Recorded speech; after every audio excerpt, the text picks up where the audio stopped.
لبيك اللهم لبيك لبيك لا شريك لك لبيك إن الحمد والنعمة لك والملك لا شريك لك لبيك اللهم لبيك لبيك لا شريك لك لبيك إن الحمد والنعمة لك والملك لا شريك لك لبيك اللهم لبيك لبيك لا شريك لك لبيك إن الحمد بسم اللہ الرحمن الرحیم لبیک اللہم لبیک لبیک لا شریک لک لبیک ان الحمد والنعمت لک والملک لا شریک لک خودی کا سر نہاں لا الہ الا اللہ خودی ہے تیغ فساں لا الہ الا اللہ خرد ہوئی ہے زمان و مکان کی زناری نہ ہے زمان نہ مکان لا الہ الا اللہ کیا ہے تو نے متاع غرور غرور کا سودا فریب سود و زیاں لا الہ الا اللہ یہ مال و دولت دنیا یہ رشتہ و پیون بتان وہم و گماں لا الہ الا اللہ اگرچہ بت ہیں جماعت کی آستینوں میں مجھے ہے حکم اذاں لا الہ الا اللہ یہ نغمہ فصل گلو لالہ کا نہیں پابند بہار ہو کہ خزاں لا الہ الا اللہ بہار ہو کہ خزاں لا الہ الا اللہ پوری کائنات آج جو مرکز ہے جو محور ہے ہمارا جو ہمارا معبود برحق ہے اس کے حضور التجائیں کر رہی ہے اس کے حضور گڑ گڑا رہی ہے آج دنیا بھر کے مسلمان صرف زائرین عرفات ہی نہیں بلکہ جو دور دراز دنیا کے کونے کونے سے ان کو دیکھ رہے ہیں وہ بھی اللہ کے حضور سر و سجود ہو کر گڑ گڑا رہے ہیں اور اللہ سے مغفرت طلب فرما رہے ہیں یہ سب کے سب اللہ کے حضور جو اس وقت سر و سجود ہیں جو اس وقت اللہ کی بارگاہ میں کیونکہ بڑی اہمیت ہے اس دن کی ان لمحات کی وہ خوش نصیب مسلمان جو حجاز مقدس میں موجود ہیں جو میدان عرفات میں موجود ہیں اور آپ نے ملاحظہ فرمایا کہ ابھی جو خطبہ حج ہے امیر حج جناب یوسف بن محمد شیخ یوسف بن محمد نے جو خطبہ حج فرمایا اس کے حوالے سے بھی انشاءاللہ علماء کرام سے سمجھیں گے کہ اس میں جن نقطوں پہ بات کی گئی اور خطبہ حجۃ الوداع جو رسالت مآب صلی اللہ علیہ وسلم کا ویسے تو آپ کی زندگی کے کئی خطبات ہیں لیکن جسے بہت زیادہ اہمیت حاصل ہے اور بہت زیادہ جس کا ذکر کیا جاتا ہے انشاءاللہ اس پر بھی بات کریں گے لیکن آج دنیا بھر کے مسلمان اللہ کے حضور پیش ہیں اور اپنی اوقات سمجھ رہے ہیں اپنی حیثیت سمجھ رہے ہیں آج بندے کو ویسے انسان کو ہمہ وقت اپنی اوقات سمجھنی چاہیے کہ رب کے حضور بندے کی حیثیت کیا ہے جب مجھ کو اپنی ہستی کا چل جائے ایک روز پتہ سامنے میرے جب ہو تو لا الہ الا ہو اللہ رب العزت کے حضور تن پہ دو کپڑے پراگندہ بال حلیہ دیکھیے دیوانہ وار مستانہ وار بس رب کی رضا کی خاطر چلتا چلا جا رہا ہے اس کا بندہ یہ رحمان کے بندے بڑھتے چلے جا رہے ہیں چلتے چلے جا رہے ہیں تو یہ منظر ہے جو انسان کا دل جو ہے وہ سینے سے باہر آنے لگتا ہے اور وہ اس دوری کو اس تڑپ کو بھی محسوس کرتا ہے وہاں کے لوگوں کی خوش نصیبی کو بھی محسوس کرتا ہے اور چاہتا ہے کہ کاش ان لوگوں میں اس کا بھی شمار ہو بہرحال میں دور رہ کے بھی ان سے قریب ہوں احسن میرا مقام ہے ہجر و وصال سے آگے اور اب ہم اپنے آج کی اس نشست کا آغاز تو چکے اللہ صبح سے ہو چکا خطبہ بھی آپ نے ملاحظہ فرمایا حضور کی بارگاہ میں مدحت بھی پیش کی گئی اللہ کی حمد بھی بیان کی گئی مناجات کا بھی ایک دور چلا اب ملک پاکستان کے مستند اکابر اور جید علماء کرام کے ساتھ میں حاضر خدمت ہوں جن میں استاذ العلماء حضرت علامہ مولانا مفتی محمد اکمل مدنی صاحب دامت برکاتہم العالیہ تشریف فرما ہوئے ہیں اور آپ ہی کے ساتھ خطبہ حج کا جو ترجمہ اردو فرما رہے تھے اور آپ دیکھتے رہتے ہیں عربی کیو ٹی وی پہ ہمارے بہت ہر دل عزیز عالم جناب مفتی احسن نوید نیازی صاحب تشریف فرما ہوئے ہیں اور آپ کے ساتھ آپ تو آلریڈی بیٹھے ہوئے ہیں الحمدللہ ہمارے ساتھ بھی ہمیں جوائن کیا اور تشریف فرمائیں جناب مفتی محمد ارشاد حسین سعیدی صاحب معروف و ممتاز عالم دین آپ تینوں حضرات کا خیر مقدم ہے بہت شکریہ آپ تشریف لائے خطبہ حج مفتی صاحب قبلہ آج کچھ اتحاد کی بات کی گئی اور اطاعت کی بات کی گئی اطیع اللہ و اطیع الرسول کو پیش نظر رکھا گیا ایک تو اس کو بھی پیش نظر رکھا جائے اس پر بھی کچھ ارشاد فرمائیے اس کے علاوہ رسول انعام صلی اللہ علیہ وسلم کے کئی خطبوں کی جس طرح ظاہر ہے کئی خطبات ہیں آپ کے، لیکن حجۃ الوداع کو بڑی اہمیت حاصل ہے، اور اس کے ہی نکات ہیں جو اب مغرب میں بھی ماشاءاللہ جنہیں اپنایا گیا اور لوگوں نے ترقی کی اقوام عالم میں. کچھ اس کے حوالے سے بھی ارشاد فرمائیں اور کچھ آج کے خطبے کے حوالے سے. اعوذ باللہ من الشیطان الرجیم، بسم اللہ الرحمن الرحیم. جو دو آپ نے اہم امور اس خطبے سے کشید کر کے جی موضوع بحث بنائے، ایک اتحاد امت اور دوسرا اطاعت جی اللہ تعالیٰ اور اس کے رسول کریم صلی اللہ علیہ وسلم کی، اور اس کے بعد جو وارثان نبی ہیں علماء اسلام جو قیامت تک آتے رہیں گے کہ ان کے احکام پر عمل پیرا ہونا جو شریعت کے موافق ہوں وہ بھی ہم پر لازم ہوتا ہے اور عین شریعت ہی ہوتی ہے. بالکل صحیح. تو اتحاد امت واقعی بہت ضروری ہے. نبی کریم صلی اللہ علیہ وسلم نے سواد اعظم کی اتباع کا اسی لیے حکم دیا، فرمایا اتبعوا سواد العظم من شذ شذ فی النار، ہمیشہ بڑی جماعت کی پیروی کرو، جو اس سے الگ ہوا وہ آگ میں الگ کیا جائے گا، کیونکہ وہ مسلمانوں کی طاقت ان کی میجورٹی کو توڑنے والا ہے. جب ہم ٹکڑیوں میں بڑھ جاتے ہیں، جیسے کہ آج کل یہ میرا آستانہ یہ تیرا آستانہ، یہ میری مسجد وہ تیری مسجد، یہ میرا ادارہ وہ تیرا ادارہ، یہ میرا مرکز عقیدت وہ تیرا مرکز عقیدت، اور اس کے بعد عدم برداشت کا جو معاملہ ہے اور دوسرے کو حقیر اور کمتر بظاہر سمجھنا اور خود کو اور اپنے مرکز عقیدت کو سب سے بلند و بالا، اور معاذ اللہ بعض اوقات تو رویہ ایسا ہوتا ہے جیسے معصوم عن الخطا ہے کوئی بڑا، اس طرح کے رویے، تو اس سے ہم ٹکڑیوں میں بڑھ گئے ہیں. ایسا ہی. وَاعْتَصِمُوا بِحَبْلِ اللَّهِ جَمِيعًا وَلَا تَفَرَّقُوا، اللہ نے وعدہ فرمایا کہ ایک دوسرے کو قریب ہو جاؤ، مضبوط اللہ کی رسی کو مضبوطی سے تھام لو، یعنی قرآن و حدیث کی تعلیمات کو پکڑ لو، اس کے تقاضے کے مطابق اپنی سوچ، اپنے فہم، اپنی طبیعت، اپنے جذبات، احساسات، اپنی عقیدتوں کو اس دائرۂ شریعت میں لے آؤ اور تفرقے میں نہ پڑو. اب جو اس سے دائرۂ شریعت سے پھلانگتی ہوئی چیز محسوس ہو، باہر نکلتی ہوئی محسوس ہو، اس کو چھوڑ دو. اتحاد. نبی کریم صلی اللہ علیہ وسلم نے فرمایا کہ تمام مومنین آپس میں ایک جسم کی مانند ہیں. اگر جسم کے ایک حصے میں درد ہوتا ہے تو پورا جسم درد محسوس کرتا ہے. ایسا ہی. یہ پیار اور محبت اور اتحاد. ایک روایت میں فرمایا کہ تمام مومنین آپس میں ایک عمارت کی مانند ہے جس کی ایک اینٹ دوسری اینٹ کو مضبوط کرتی ہے. ہم یہاں اینٹیں نکال رہے ہیں بیچ میں، ہم بنیادیں کھود رہے ہیں کہ اوپر سے عمارت ہی گر جائے. حالت یہ ہے. تو بالکل یہ بہت اچھا پیغام ہے. اتحاد امت کی ضرورت ہے. میں کبھی کبھی سمجھاتا ہوں کہ جو ہمارے ادارے ہوتے ہیں، خصوصاً جو پاکستان کی پروٹیکشن سیکورٹی کا فریضہ سر انجام دے رہے ہیں، ان میں مختلف سوچ والے لوگ ہوتے ہیں، مختلف شاید نظریات کے حامل بھی ہوں، لیکن جب ملک پاکستان کی حفاظت کی باری آتی ہے تو ان تمام چیزوں کو اصولی اختلاف اپنے مقام پر، لیکن پھر ایک نئی سوچ کے ساتھ کہ ہمیں اب ملک کے لیے اتحاد رکھنا ہوگا. اگر لڑیں آپس میں تو آپ کا ملک باقی نہیں رہ سکتا. یہ ایک عام سی مثال ہے. تو پھر مذہب باقی کیسے رہ سکتا ہے کہ اگر آپ چھوٹی چھوٹی چیزوں کے اوپر لڑیں گے. اللہ اکبر. دوسری جبکہ وہ یونیورسل گراؤنڈ ہے. یہ تو جی ہاں بالکل. خطے کی بات. اور دوسرا اطاعت کا معاملہ ہے کہ جب تک ہم اللہ تعالیٰ اس کے رسول کی اطاعت نہیں کریں گے، ہماری زندگی میں سلیقہ، قرینہ، توازن پیدا ہو ہی نہیں سکتا. بالکل. آپ دیکھیں اگر ملک کے کانسٹیٹیوشن پہ لوگ عمل نہ کر رہے ہوں اور ہر ایک اپنے اپنے مرضی کے مطابق چلے تو یہ ملک تو باقی نہیں، کیا دنیا باقی نہیں رہے گی، جنگل کا قانون بن جائے گا. ایسا ہی ہے. تو اسی طرح آپ ہاسپٹل میں جائیں، اس کے اپنے رولز ہوتے ہیں، یونیورسٹی کے اپنے ہیں. آپ باہر کے ملکوں میں جاتے ہیں، ان کو آپ وہاں کے رولز کے مطابق ان کو فالو کرتے ہیں اور ان کے اندر ڈھل جاتے ہیں گویا کہ، تاکہ ایک نظام، ایک تنظیم نظر آئے. تو اگر مذہب اسلام اور خاص طور پہ جب اللہ اس کے رسول کا حکم آ جائے، اس سے بڑا حکم کس کا ہوگا؟ اگر ہم اس سے روگردانی کریں گے، اس کی اطاعت نہیں کریں گے، کہنا نہیں مانیں گے، اور جو نبی کریم صلی اللہ علیہ وسلم کے بعد قیامت تک کے لیے وارثان نبی یعنی علماء حقہ جو صحیح العقیدہ ہیں اور صاحب علم ہیں، اگر ان کی پیروی کو ہم چھوڑ دیں گے تو پھر وہی ہوگا جو آج نظر آ رہا ہے. ایسا ہی. کہ ماں باپ کو ہم نے دیکھا ہے کہ ماں باپ جو ہے وہ کہتے ہیں کہ جی مفتی صاحب دیکھیں اولاد ہمارا کہنا نہیں مان رہی، اللہ تعالیٰ نے ہمیں اتنا مقام مرتبہ دیا ہے. ہم کہتے ہیں بالکل افسوس کی بات ہے، آپ بالکل ٹھیک کہہ رہے ہیں، اطاعت کرنی چاہیے، لیکن کیا اولاد کو اطاعت کی طرف مائل کرنے کے لیے دین، شکریہ بیٹا بہت مہربانی ہے آپ کی. ہاں تو اولاد کو کیا وہ دین سکھایا تھا کہ اولاد اللہ رسول کی اطاعت کرتے ہوئے آپ کے مقام و مرتبے کو سمجھے؟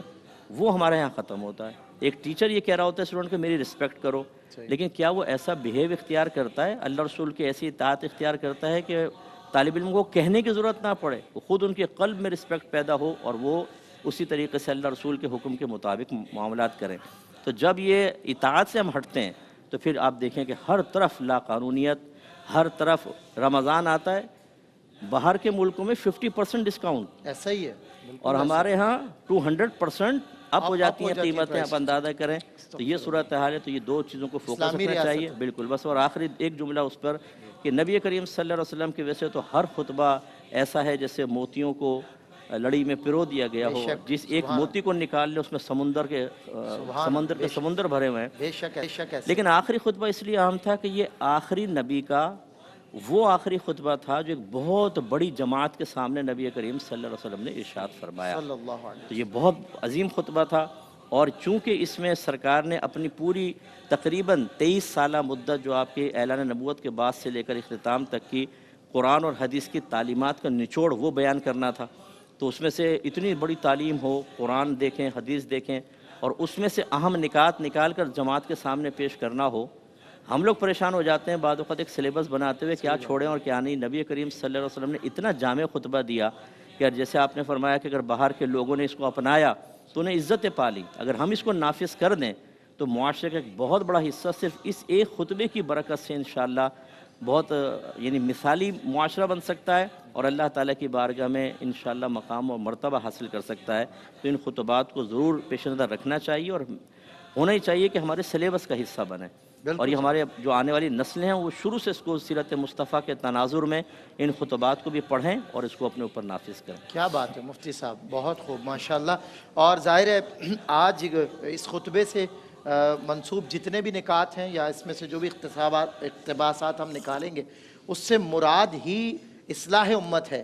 اصلاح احوال امت ہے۔ اور اس وقت حضرت نے بڑی اچھی بات ارشاد فرمائی کہ دیکھیں جب ایک خطے کی بات آتی ہے تو بھی مختلف نظریات، عقائد اور فکر رکھنے والے لوگ اپنے ساری جو اصولی اختلافات ہیں ان کو وہ ایک طرف رکھ دیتے ہیں اور پھر خطے کی حفاظت کرتے ہیں۔ اور پھر بات ہو رہی ہے اس دین کی حفاظت کی، تو پھر ہمیں ظاہر ہے ہم تو تابع ابد سی و تغیر کے ولی ہیں، ہم مصطفیٰ بھی ہیں، ہماری تو ایک پہچان ہے، ہم سب متحد ہوں اور متحد ہو کر ایک ہوں مسلم حرم کی پاسبانی کے لیے۔ آج بھی یہ پیغام ہے، اور خطبہ حجۃ الوداع میں بھی یہ پیغام موجود ہے، اور آج کے خطبے میں موجود تھا۔ اسی کو آگے بڑھاتے ہوئے مفتی حسن نوید نیازی صاحب ہمیں جوائن بھی کر لیا ہے۔ نوجوان عالم دین بہت ایکسٹمپور بولتے ہیں، میں خود بھی بڑا ان کے جو ہے وہ انداز گفتن کا بڑا مداح ہوں۔ علامہ شرجیل احمد خان صاحب تشریف فرما ہوئے ہیں، آپ کا خیر مقدم ہے، بڑے عرصے بعد آپ تشریف فرما ہوئے۔ میں مفتی حسن نوید نیازی صاحب، آپ نے خطبے کا ترجمہ بھی فرمایا، اس کے ایک اتحاد کی بات ہوئی، اطاعت کی بات ہوئی، اور کن نکات پہ شیخ یوسف بن محمد نے جو ہے وہ ہماری توجہ مرکوز کروائی؟ بسم اللہ الرحمن الرحیم، صلی اللہ علیہ حبیب محمد وعلی آلہ وصحبہ بارک وسلم۔ آج کا جو خطبہ تھا امیر حج کا، اگر کنکلوڈ کیا جائے تو جو اس کا سینٹرل آئیڈیا ہے، مرکزی خیال، تھیم جو تھی وہ تھا جمع الکلمہ و وحدت الصف۔ انہوں نے آغاز اس سے کیا، حمد ہی اس طرح بیان کی اللہ تعالیٰ کی جو خطبہ شروع کیا۔ خطبے سے پہلے جو خطبہ ہوتا ہے، یعنی ایک تو خطبہ کہتے ہیں تقریر کو، اور ایک خطبے سے پہلے جو حمد و صلات کی جاتی ہے اسے بھی خطبہ کہا جاتا ہے۔ تو وہ جو خطبے سے پہلے خطبہ تھا جس میں انہوں نے حمد و صلات کی، اس کو بھی انہوں نے لنک اپ کیا اسی کے ساتھ، جمع الکلمہ و وحدت الصف۔ اللہ کی حمد بھی اس انداز میں بیان کی، نبی کریم علیہ السلام کی رسالت کی گواہی اور درود شریف بھی اسی انداز میں پیش کیا، اور آگے جو پورے کا پورا خطبہ ہے وہ لنک اپ تھا اسی کے ساتھ، جمع الکلمہ و وحدت الصف، یعنی مسلمانوں کے کلمے کا جمع ہونا، صف کا ایک ہونا، یعنی اتحاد، اتفاق۔ اس سے متعلقہ جتنی آیات قلیل وقت میں پیش کی جا سکتی تھیں، اتحاد پر ابھارنے والی اور افتراق اور انتشار کی مذمت کرنے والی، ممانعت کرنے والی، وہ آیات بھی تقریباً وہ ساری انہوں نے پیش کی جو پیش کی جا سکتی تھی۔ چند کو چھوڑ کر انہوں نے جو بنیادی آیات ہیں جتنی اس حوالے سے وہ تقریباً انہوں نے ذکر کر دی۔ اسی طرح جو احادیث ہیں اس حوالے سے کہ جو احادیث ابھارتی ہیں اتحاد پر، اتفاق پر، محبت پر، ترابط پر، توافق پر، ایک دوسرے کے ساتھ ربط ہونے پر اور اچھا میل جول ہونے پر، یہ حدیث بھی انہوں نے پیش کی ساری۔ اور اسلام تقوی کی بات کو بھی اسی سینیریو کے اندر لے کر آئے، اور جو دین کے بنیادی 3 جز ہیں، ایک اسلام، ایک ایمان، ایک احسان، جو حدیث جبریل میں بیان ہوئے، وہ تینوں بھی انہوں نے بیان کیے. سرکار علیہ السلام نے جو اسلام کی تعریف فرمائی تھی کہ اسلام کیا ہے, جو اس کی 5 بنیادیں بیان کی, 5 ارکان بیان کی, وہ بھی ذکر کیے. جو ایمان کے سرکار نے 6 ارکان 6 بیان کیے تھے وہ بھی انہوں نے بیان کیے. جو احسان کی سرکار علیہ السلام نے تعریف کی تھی وہ بھی انہوں نے ذکر کی. اسلام کی بنیاد 5 چیزوں کی بتائی کہ اس بات کی گواہی دینا کہ اللہ کے سوا کوئی معبود نہیں اور محمد علیہ السلام اللہ کے رسول ہیں. نماز قائم کرنا, زکوٰۃ دینا, روزہ رکھنا, حج کرنا. یہ جو ارکان اسلام ہیں 5 ارکان 5 جنہیں کہا جاتا ہے, اس کو ذکر کیا. ایمان کے جو ارکان 6 ہیں ان کو بیان کیا کہ اللہ پر ایمان لانا, اللہ کے رسولوں پر ایمان لانا, اللہ کے فرشتوں پر ایمان لانا, اللہ کی کتابوں پر ایمان لانا, تقدیر پر ایمان لانا کہ اچھی اور بری تقدیر وہ اللہ ہی کی طرف سے ہے. ارکان 6 بھی ایمان کے بیان کی. احسان کی تعریف بیان کی کہ اللہ کی عبادت اس طرح کرو جیسے تم اسے دیکھ رہے ہو. حقیقت میں تو نہیں دیکھ رہے, لیکن جیسے اگر تم اللہ کو دیکھ رہے ہوتے تو جو تمہارا انداز ہوتا خشوع اور خضوع کا, تو وہ انداز اختیار کرو اللہ کی عبادت میں جیسے تم اسے دیکھ رہے ہو. اور اگر تم اسے نہیں دیکھ رہے تو یہ تو طے ہے کہ وہ تو تمہیں دیکھ ہی رہا ہے. پھر اس کے بعد انہوں نے لنک اپ کیا ہے ساری چیز یہی جمع کہ جو اللہ کی اطاعت کا حکم ہے, اللہ کے رسول کی اطاعت کا حکم ہے اور اولو الامر کی اطاعت کا حکم ہے. تو بتایا کہ اولو الامر کی اطاعت کا حکم کیوں دیا گیا ہے, اسی لیے جمع الکلمہ و وحدت الصف. پھر انہوں نے اس بات کو ذکر کیا کہ جو شریعتوں کے بنیادی مقاصد ہوتے ہیں جس کے لیے شرائع قائم کی جاتی ہیں اور جو ہماری شریعت ہے, تو شریعت کے جو مقاصد ہیں ان مقاصد میں سے ایک مقصد یہ ہے کہ سوسائٹی میں اور گھر کے اندر تہذیب تدبیر منزل, تہذیب نفس, تدبیر منزل, سیاست مدن, یہ تینوں جو ہے جو حکمت کی اصطلاحیں, اس کو بھی انہوں نے اپنے انداز میں لنک اپ کیا اور بتایا کہ ان تینوں سطح پر خیر کا ہونا, صلح کا ہونا اور آپس میں مسلمانوں کا, لوگوں کا ربط ہونا, اچھا ربط ہونا, ایک دوسرے کے حقوق ادا کرنا, میاں بیوی آپس میں ایک دوسرے کے حقوق ادا کریں, اولاد والدین ایک دوسرے کے حقوق ادا کریں, پڑوسی ایک دوسرے کے حقوق ادا کریں. حسن اخلاق سے متعلقہ جتنی روایات اور آیات ہیں اس کو بھی انہوں نے پھر ذکر کیا. اس کے ساتھ ساتھ انہوں نے اس بات پہ بھی زور دیا اور جو دعا کی انہوں نے, ایک دعائیں تو بہت ساری کی, ایک دعا جو انہوں نے کی مجھے بڑی اچھی لگی, جو انہوں نے اس کے اندر کہا کہ احسن اقوال, احسن افعال اور احسن احوال, کہ اللہ ہمیں اس کی توفیق عطا فرمائے, احسان کی, بھلائی کی, یعنی احسن اقوال جو سب سے اچھے اقوال ہیں اللہ ہمیں ان کی توفیق عطا فرمائے کہ ہم وہ سب سے اچھے قول کہیں, ہماری باتیں اچھی ہوں. احسن افعال کہ اللہ ہمیں ان افعال کی توفیق عطا فرمائے جو سب سے اچھے ہوں, جو سب سے عمدہ ہوں, یعنی ہمارے کام اچھے ہوں, برائی سے آٹومیٹیکلی بچیں گے. احسن احوال یعنی جو ہمارے احوال ہیں, چاہے وہ ہمارے قلبی معاملات ہوں, چاہے وہ ہمارے باہمی تعلقات ہوں, جو بھی ہمارے احوال ہیں, احوال سے متعلقہ جو چیزیں ہیں وہ بھی احسن ہوں. تو اقوال بھی احسن ہوں, افعال بھی احسن ہوں اور احوال بھی احسن ہوں, یہ انہوں نے دعا کی. اور آخر میں انہوں نے جو ہے وہ حرمین شریفین کے جو خدام کے حوالے سے جو دعائیں کی وہ بھی انہوں نے اسی کے ساتھ لنک اپ کی, جمع الکلمہ و وحدت الصف کے ساتھ. تو اوورال مجموعی طور پر خطبہ جو ہے وہ سارے کا سارا آج اسی بنیادی نقطے کے گرد گھومتا رہا ہے کہ اتحاد اور اتفاق قائم کرنے کا حکم ہے اور اتحاد اور اتفاق قائم کرنا ہے. اور آخر میں جیسے کہ ہر دفعہ ہی امیر حج وہ بیان کرتے ہی ہیں, آج بھی انہوں نے بھی بیان کیا ہر امیر حج کی طرح کہ سرکار علیہ السلام کا جو طریقہ مبارکہ تھا کہ جب حضور جان عالم علیہ السلام عرفات تشریف لاتے تھے تو عرفہ اور عرفہ کے بعد مزدلفہ کے بعد مینا, پھر آپ کا مدینہ شریف کی طرف جو واپسی کا سفر ہے, یہ جو 3-4 دن کے آپ کے معمولات ہیں ان معمولات کو ہر دفعہ یہ امیر حج ذکر کرتے ہیں. آج بھی انہوں نے آخر میں ذکر کیا ہی صحیح, اور باقاعدہ یہ کہہ کر ذکر کرتے ہیں کہ حج کے جو مناسک ہیں وہ نبی کریم علیہ السلام سے لینے چاہیے. خود سرکار نے فرمایا بھی تھا کہ مجھ سے لو, خذوا عنی مناسککم, تو تم اپنے مناسک مجھ سے لے لو, یعنی مجھ سے سیکھو. تو اسی تناظر میں وہ سرکار علیہ السلام کی طرف منسوب کر کے باقاعدہ بتاتے ہیں کہ سرکار نے یہ کیا, یہ کیا, یہ کیا, یہ کیا, یہ کیا, اب تم لوگوں نے بھی یہ کرنا ہے. یہ اچھا انداز کرنے والی بات ہے. یہ بات یوں بھی کہی جا سکتی ہے کہ تم ایسے ایسے کرو یا یہ حکم ہے, اس کے بجائے وہ یوں کہتے ہیں کہ سرکار نے یوں کیا, یوں کیا, یوں کیا, یوں کیا, تاکہ بندے کے پیش نظر یہ بات رہے کہ ہم نے وہی کرنا ہے جو حضور نبی کریم علیہ السلام نے کیا ہے اور جس کا ہمیں حکم ارشاد فرمایا ہے, ہم نے وہ کرنا ہے. بالکل انڈرسٹوڈ ہے کہ اس سے وہ افعال جو ہے وہ مستثنا ہیں جو سرکار کے ساتھ خاص ہے, کہ جو سرکار کا خاصہ ہے ظاہری بات ہے اس کا تو ہمیں حکم نہیں ہے, لیکن جو افعال سرکار کے ساتھ خاص نہیں ہیں وہ افعال بھی چونکہ سرکار کے افعال ہیں, ان افعال کو بھی ہمیں اختیار کرنا چاہیے. وہ عظیم افعال ہیں, کیا کہنے ان کے. ابھی میں اس طرف نہیں جاتا کہ وہ سنت موقدہ غیر موقدہ کی جو ابحاث ہیں کہ وہ افعال جو بطور عبادت کیے, پھر وہ افعال جو بطور عادت کیے, وہ ہم اس پہ وقتاً فوقتاً پروگرام میں روشنی ڈالتے رہتے ہیں. جو افعال کریمہ آپ کے بطور عادت ہیں وہ سنن مستحبہ ہیں، وہ بھی کرنے چاہیے، عظیم ہیں، لیکن اگر کوئی انہیں نہیں کرتا تو ان پر کوئی سختی بھی نہیں ہے، ان پہ ہم کسی کو برا بھلا نہیں کہہ سکتے، کسی پہ کوئی گرفت نہیں کر سکتے، لیکن وہ افعال جو بطور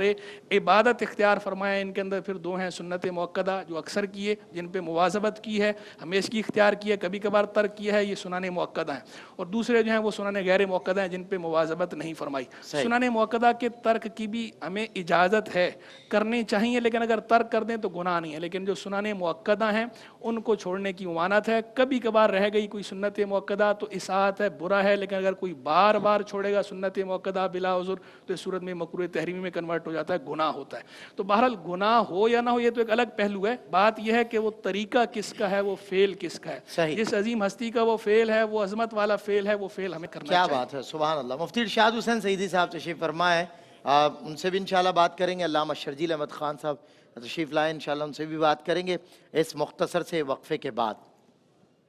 لبيك اللهم لبيك لبيك لا شريك لك لبيك إن الحمد